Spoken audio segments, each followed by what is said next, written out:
విశాఖ నగరంలోని మహారాణిపేట వద్ద ఉన్న జిల్లా కేంద్ర గ్రంథాలయ స్థలాన్ని తక్షణమే ప్రజలకు అందుబాటులోకి తీసుకురావాలని పౌర గ్రంథాలయాల సేవా సమితి ప్రతినిధులు డిమాండ్ చేశారు. బుధవారం అల్లూరి విజ్ఞాన కేంద్రంలో ఏర్పాటు చేసిన మీడియా సమావేశంలో మాట్లాడుతూ 2010లో గ్రంథాలయ సంస్థ స్థలాన్ని ప్రైవేట్ సంస్థ లీజుకు ఇచ్చారని, ఫలితంగా నడుస్తున్న గ్రంథాలయం భవనం కూల్చివేయబడిందన్నారు.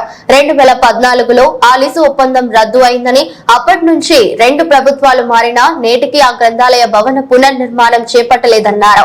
తక్షణమే ఆ గ్రంథాలయ నిర్మాణాన్ని చేపట్టి విద్యార్థులు, నగర ప్రజలకు అందుబాటులోకి తీసుకురావాలని కోరుతున్నారు. నమస్కారం.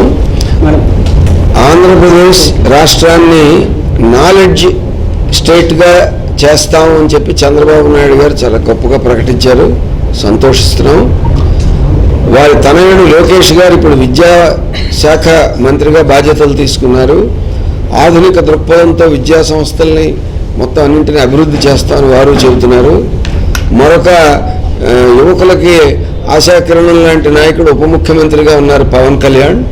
వీళ్ళందరూ ఉన్నప్పటికీ ఈ రాష్ట్రంలోకే ప్రధానమైన నగరమైన విశాఖపట్నంలో మనకు జిల్లా గ్రంథాలయం అనేటువంటిది లేదు అనే విషయం వారికి అందరికీ గుర్తు చేయదలుచుకున్నాను. చంద్రబాబు నాయుడు గారు ముఖ్యమంత్రిగా ఉన్నప్పుడే ఆ గ్రంథాలయ నిర్మాణానికి శాసన మండలిలో గంటా శ్రీనివాసరావు గారు విద్యామంత్రిగా ఉన్నప్పుడు హామీ ఇచ్చారు, 3 నెలల్లో నిర్మాణం ప్రారంభిస్తామని. మరి 2014 నుంచి ఇప్పటికి ఇంకా 3 నెలలు పూర్తయినట్లేదు. ఆ నిర్మాణం మాత్రం మొదలు కాలేదు.